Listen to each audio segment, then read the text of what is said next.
दोस्तों, आज हम बात करेंगे एक ऐसी किताब की जो सेल्फ हेल्प की दुनिया में एक तूफान की तरह आई। इस किताब का नाम है the subtle art of not giving a fuck. ज्यादातर सेल्फ हेल्प किताबें हमें क्या सिखाती हैं? हमेशा पॉजिटिव रहो, अच्छा सोचो तो अच्छा होगा, सपने देखो, तुम कुछ भी कर सकते हो। लेकिन यह किताब एक बिल्कुल अलग रास्ता दिखाती है। यह कहती है कि लगातार पॉजिटिव रहने की कोशिश करना ही अपने आप में एक नेगेटिव अनुभव है। जब आप हर वक्त खुश रहने की जिद करते हैं तो आप इस बात पर दुखी होने लगते हैं कि आप अभी खुश क्यों नहीं हैं।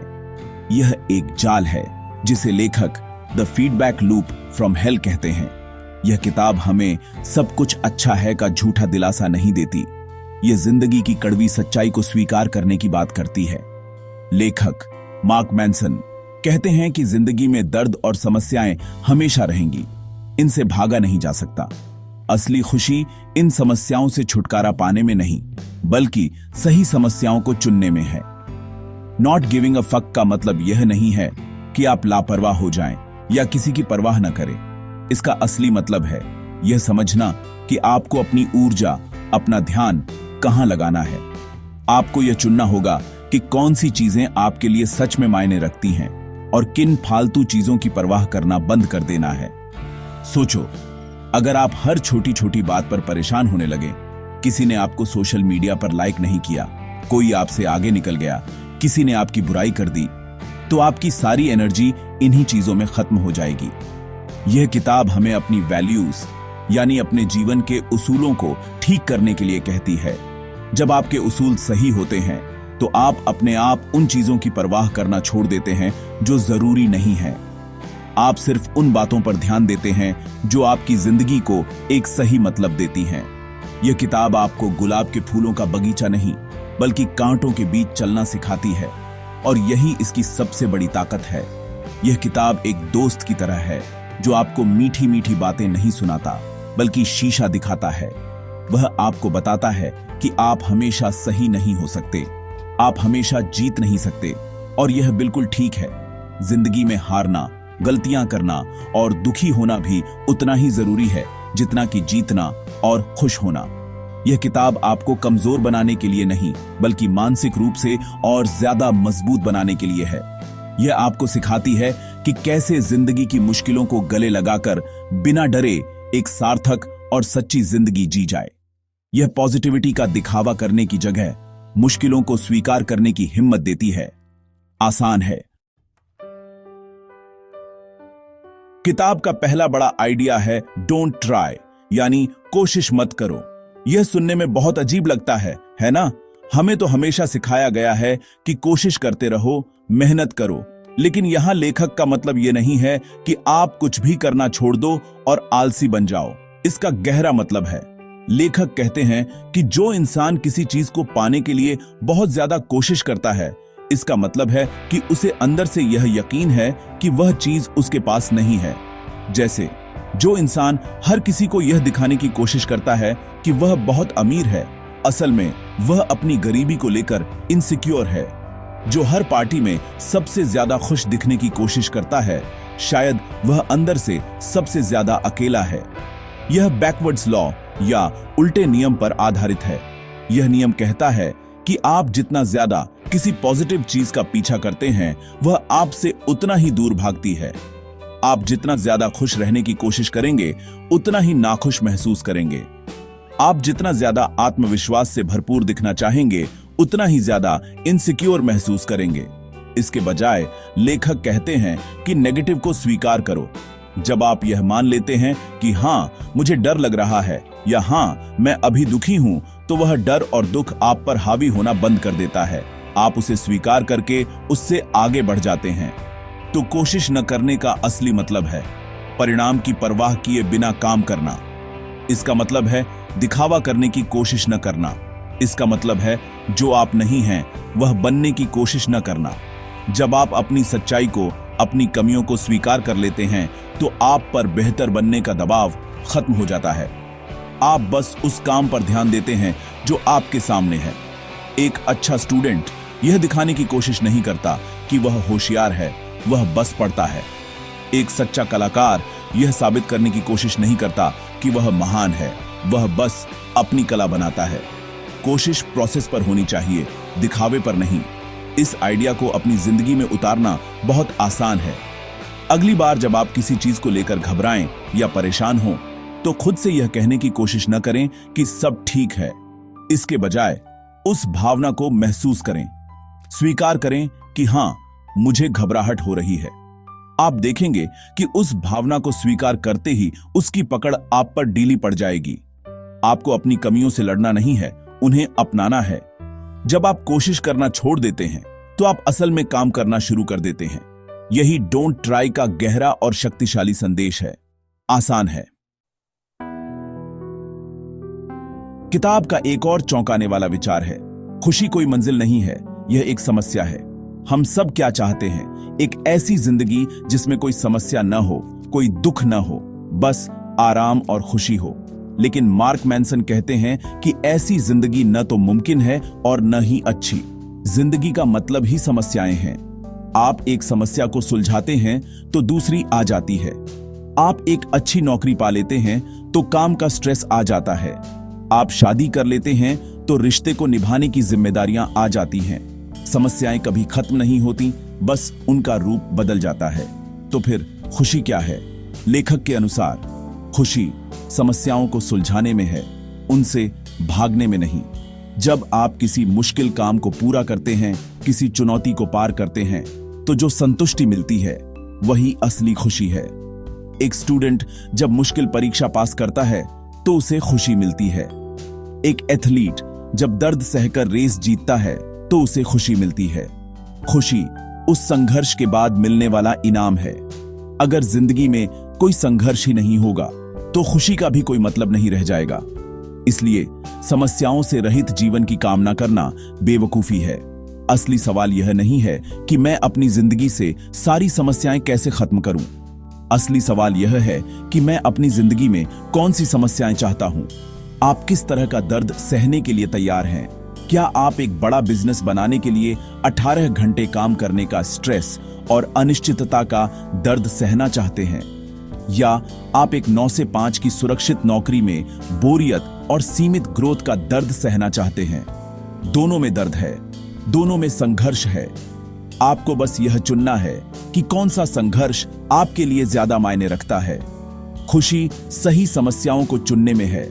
यह सोच हमारी जिंदगी को देखने का नजरिया पूरी तरह बदल देती है।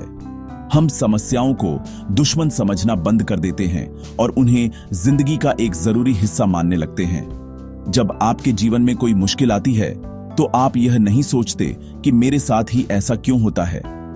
आप सोचते हैं, ठीक है, यह एक चुनौती है, इसे कैसे सुलझाया जाए। यह आपको ज्यादा मजबूत और रिजिलियंट बनाता है। याद रखिए, खुशी कोई जादुई जगह नहीं है जहां आप एक दिन पहुंच जाएंगे। खुशी तो हर रोज छोटी बड़ी समस्याओं को सुलझाने की यात्रा में ही छिपी है। आज की दुनिया में सोशल मीडिया और टीवी हमें हर पल यह महसूस कराते हैं कि हमें स्पेशल या एक्स्ट्रॉर्डिनरी होना चाहिए। हर कोई एक अरबपति बनना चाहता है, एक सेलिब्रिटी बनना चाहता है या दुनिया को बदलना चाहता है। हमें लगता है कि अगर हम साधारण हैं तो हमारी जिंदगी बेकार है।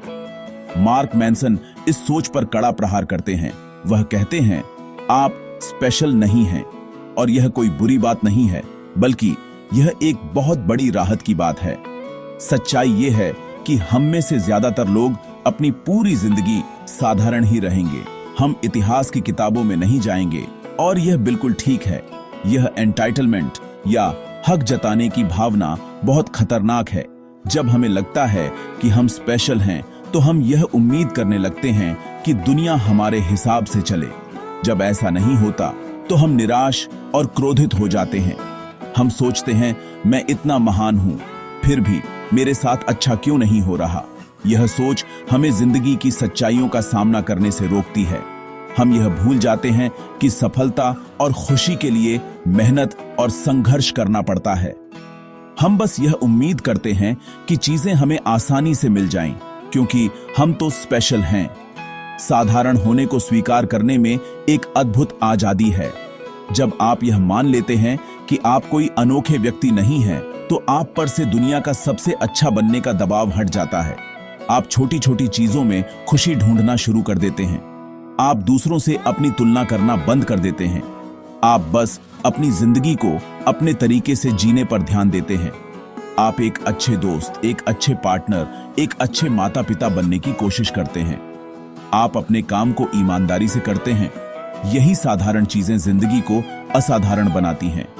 इस बात को समझने के लिए लेखक ने अपनी जिंदगी का उदाहरण दिया। उन्हें भी लगता था कि वह एक रॉक स्टार बनेंगे, लेकिन ऐसा नहीं हुआ। जब उन्होंने इस सच्चाई को स्वीकार किया कि वह एक साधारण इंसान है, तो उन्होंने लिखना शुरू किया। उन्होंने अपने विचारों को ईमानदारी से दुनिया के साथ साझा किया और इसी साधारण काम ने उन्हें असाधारण सफलता दिलाई। इसीलिए स्पेशल बनने की कोशिश मत करो। अपनी साधारण जिंदगी को पूरी ईमानदारी और सच्चाई से जियो। इसी में असली संतुष्टि और खुशी छिपी है। आप साधारण हैं और यही आपकी सबसे बड़ी ताकत है।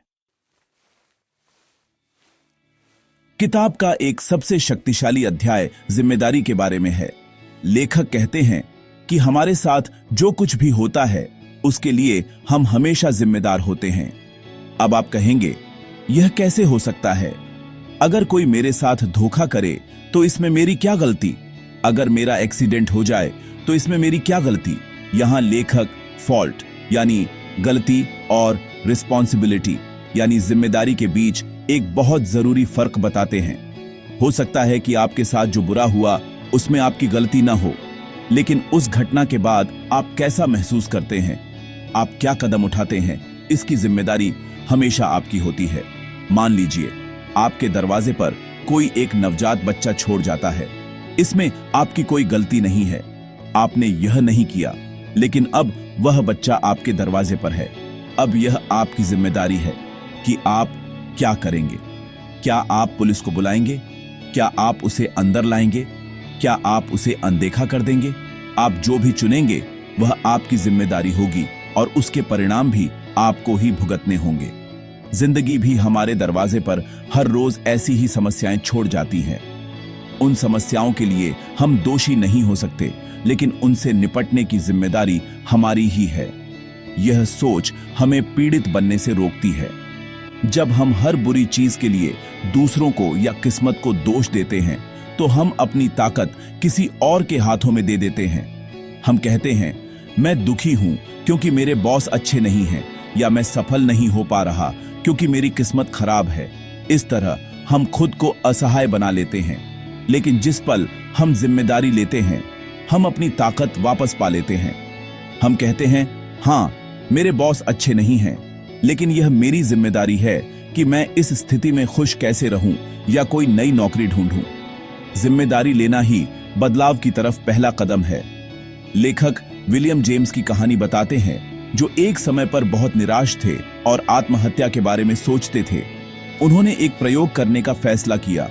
उन्होंने तय किया कि 1 साल तक वह यह मानकर झेलेंगे कि अपनी जिंदगी में होने वाली हर चीज के लिए वह 100% जिम्मेदार हैं। इस एक सोच ने उनकी पूरी जिंदगी बदल दी। उन्होंने अपनी समस्याओं के लिए बाहरी चीजों को दोष देना बंद कर दिया और अपनी स्थिति को सुधारने के लिए काम करना शुरू कर दिया। आप भले ही यह नियंत्रित न कर सकें कि आपके साथ क्या होता है, लेकिन आप यह हमेशा नियंत्रित कर सकते हैं कि आप उस पर कैसी प्रतिक्रिया देते हैं, और आपकी यही प्रतिक्रिया आपकी जिंदगी तय करती है। क्या आप ऐसे किसी इंसान को जानते हैं जो हमेशा यह मानता है कि वही सही है? ऐसे लोगों के साथ रहना कितना मुश्किल होता है ना? यह किताब हमें सिखाती है कि हमें इसका ठीक उल्टा बनना है। हमें यह मानकर चलना चाहिए कि हम जो कुछ भी मानते हैं, जो कुछ भी जानते हैं, वह गलत हो सकता है। यह विचार हमें डरा सकता है, क्योंकि हम अपनी मान्यताओं और विचारों से अपनी पहचान बनाते हैं। अगर हमारी मान्यताएं ही गलत हो गईं, तो हम क्या हैं? लेकिन लेखक कहते हैं कि यही सोच व्यक्तिगत विकास का आधार है। जब आप यह मानने लगते हैं कि आप गलत हो सकते हैं, तो आप सीखना शुरू करते हैं। आप दूसरों की बातों को ध्यान से सुनते हैं। आप नए विचारों के लिए अपना दिमाग खुला रखते हैं। आप अपने फैसलों पर सवाल उठाते हैं और उन्हें बेहतर बनाने की कोशिश करते हैं। इसके विपरीत जो इंसान यह मान लेता है कि वह सब कुछ जानता है, वह सीखना बंद कर देता है। वह एक ही जगह पर रुक जाता है। विकास का मतलब ही है अपनी पुरानी और गलत मान्यताओं को छोड़कर नई और बेहतर मान्यताओं को अपनाना। यह एक बच्चे के बड़े होने जैसा है। एक बच्चा मानता है कि सांता क्लॉज सच में है, लेकिन बड़ा होकर वह इस मान्यता को छोड़ देता है। लेखक हमें अपनी पहचान को बहुत ठोस बनाने से मना करते हैं। जैसे अगर आप अपनी पहचान बना लेते हैं कि मैं एक महान पेंटर हूं, तो जब कोई आपकी पेंटिंग की आलोचना करेगा तो आपको लगेगा कि वह आप पर हमला कर रहा है। आप दुखी होंगे और शायद पेंटिंग करना ही छोड़ दें। लेकिन अगर आपकी पहचान है मुझे पेंटिंग करना पसंद है, तो आलोचना सिर्फ आपकी पेंटिंग पर होगी, आप पर नहीं। आप उस आलोचना से सीखकर अपनी पेंटिंग को और बेहतर बना सकते हैं। अपनी पहचान को लचीला रखना बहुत जरूरी है। मैं यह हूं की जगह मुझे यह करना पसंद है, सोचें। यह सिद्धांत हमें सिखाता है कि निश्चितता प्रगति की दुश्मन है। जितना ज्यादा आप किसी चीज को लेकर निश्चित होते हैं, उतना ही कम आप उसके बारे में सीखते हैं। इसलिए हमेशा थोड़ा संदेह बनाए रखें। हमेशा सवाल पूछें, क्या होगा अगर मैं गलत हूं? क्या इसे देखने का कोई और नजरिया भी है? यह विनम्रता आपको लगातार सीखने और बढ़ने में मदद करेगी। याद रखिए, होशियार वह नहीं है जिसके पास सारे जवाब हैं। होशियार वह है जिसके पास सबसे अच्छे सवाल हैं और जो यह मानने को तैयार है कि वह गलत हो सकता है। हम में से ज्यादातर लोग असफलता से डरते हैं। हमें लगता है कि फेल होने का मतलब है कि हम किसी काम के नहीं हैं। स्कूल में, समाज में हमें हमेशा जीतने के लिए कहा जाता है। लेकिन यह किताब एक बिल्कुल अलग नजरिया देती है। यह कहती है कि असफलता बुरी नहीं है, बल्कि यह आगे बढ़ने का एक बहुत जरूरी हिस्सा है। अगर आप कभी फेल नहीं हो रहे, तो इसका मतलब है कि आप कुछ नया करने की कोशिश ही नहीं कर रहे। आप बस अपनी सुरक्षित दुनिया में बैठे हैं। दर्द और असफलता ही हमें सिखाते हैं और हमें मजबूत बनाते हैं। लेखक यहां प्रेरणा के बारे में एक बहुत दिलचस्प बात बताते हैं। हमें लगता है कि किसी काम को करने के लिए पहले प्रेरणा की जरूरत होती है। हम सोचते हैं, जब मुझे मोटिवेशन महसूस होगा तब मैं जिम जाना शुरू करूंगा, या जब मुझे प्रेरणा मिलेगी तब मैं पढ़ना शुरू करूंगा। लेकिन हम प्रेरणा का इंतजार करते रहते हैं और वह कभी नहीं आती। लेखक कहते हैं कि यह साइकिल उल्टी काम करती है। प्रेरणा एक्शन का परिणाम है, उसका कारण नहीं। साइकिल कुछ इस तरह है, एक्शन, फिर इंस्पिरेशन, फिर मोटिवेशन। इसे कुछ करो का सिद्धांत कहते हैं। अगर आपको कोई काम करने का मन नहीं कर रहा है, तो बस उठो और उसे 5 मिनट के लिए करना शुरू कर दो, चाहे आपका बिल्कुल भी मन ना हो। आप देखेंगे कि जैसे ही आप काम करना शुरू करेंगे, आपको थोड़ी प्रेरणा महसूस होगी। उस काम से आपको कुछ आइडिया मिलेंगे और फिर उस प्रेरणा से आपको और ज्यादा काम करने का मोटिवेशन मिलेगा। तो मोटिवेशन का इंतजार मत करो, बस एक्शन लो, चाहे वह कितना भी छोटा क्यों ना हो। एक्शन ही मोटिवेशन को जन्म देगा। सोचो, एक लेखक जिसे एक किताब लिखनी है, वह खाली पन्ने को देखकर प्रेरणा का इंतजार नहीं कर सकता। वह बस लिखना शुरू कर देता है, चाहे वह कितना भी बुरा क्यों ना लिखे। धीरे धीरे लिखते लिखते ही उसे अच्छे विचार आते हैं और लिखने का प्रवाह बन जाता है। यही सिद्धांत हर चीज पर लागू होता है। अगर आप फिट होना चाहते हैं, तो बस अपने जूते पहनो और 5 मिनट के लिए वॉक पर निकल जाओ। अगर आप अपनी परीक्षा के लिए पढ़ना चाहते हैं, तो बस किताब खोलो और एक पैराग्राफ पढ़ो। छोटा सा एक्शन एक बड़ी लहर की शुरुआत कर सकता है। असफलता से डरो मत, एक्शन लेने से डरो मत, बस कुछ करो। क्या आपको दूसरों को ना कहने में मुश्किल होती है? क्या आप अक्सर ऐसे कामों के लिए हाँ कह देते हैं जो आप करना नहीं चाहते, सिर्फ इसलिए ताकि सामने वाले को बुरा ना लगे? अगर ऐसा है, तो यह अध्याय आपके लिए है। यह किताब हमें सिखाती है कि ना कहना हमारी जिंदगी में संतुलन और खुशी के लिए बहुत जरूरी है। जब आप हर चीज को हाँ कहते हैं, तो आप असल में किसी भी चीज के लिए प्रतिबद्ध नहीं होते। आपकी ऊर्जा और समय सैकड़ों छोटी छोटी चीजों में बढ़ जाता है और आप किसी भी एक चीज पर ठीक से ध्यान नहीं दे पाते। ना कहना आपको अपनी सीमाएं तय करने में मदद करता है। यह दूसरों को बताता है कि आपके लिए क्या जरूरी है और क्या नहीं। एक स्वस्थ रिश्ते में, चाहे वह दोस्ती हो या प्यार, दोनों लोग एक दूसरे की सीमाओं का सम्मान करते हैं। वे एक दूसरे को ना कह सकते हैं और इसे व्यक्तिगत रूप से नहीं लेते। इसके विपरीत एक टॉक्सिक रिश्ते में एक व्यक्ति दूसरे को नियंत्रित करने के लिए उसकी ना को स्वीकार नहीं करता। इसलिए किसी चीज को अस्वीकार करना या किसी को ना कहना आपकी स्वतंत्रता और आत्मसम्मान के लिए जरूरी है। लेखक कहते हैं कि हम एक ऐसी संस्कृति में जी रहे हैं जहां ज्यादा से ज्यादा चीजों को स्वीकार करने को अच्छा माना जाता है। ज्यादा दोस्त, ज्यादा अनुभव, ज्यादा अवसर। लेकिन सच्चाई यह है कि जीवन में गहराई चौड़ाई से ज्यादा महत्वपूर्ण है।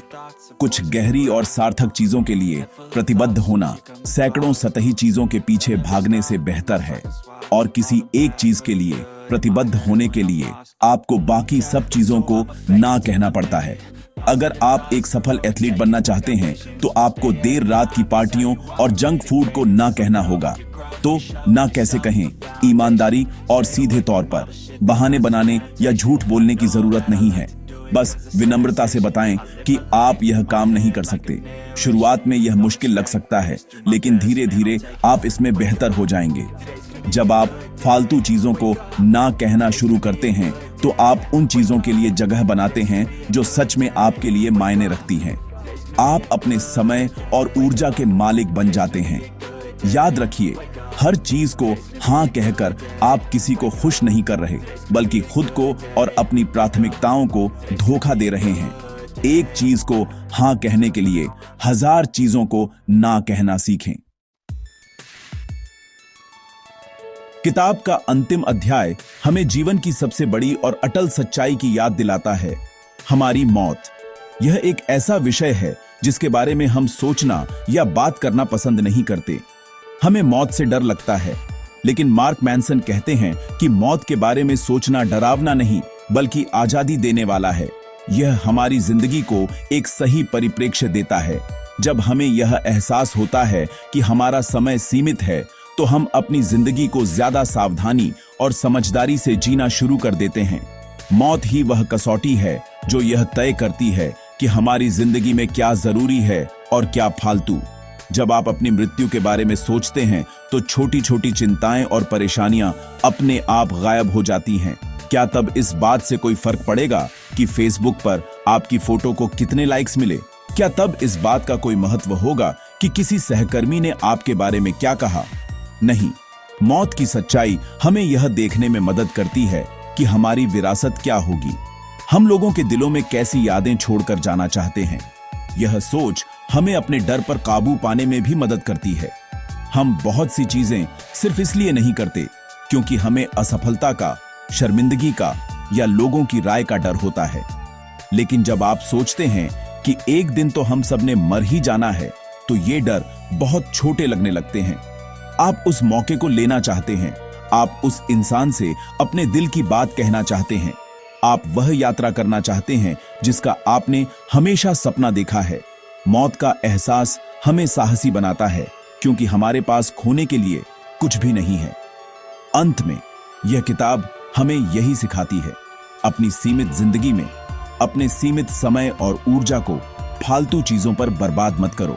यह पहचानो कि तुम्हारे लिए क्या सच में मायने रखता है, तुम्हारे रिश्ते, तुम्हारी वैल्यूज, तुम्हारा योगदान, और फिर बाकी सब चीजों की परवाह करना छोड़ दो।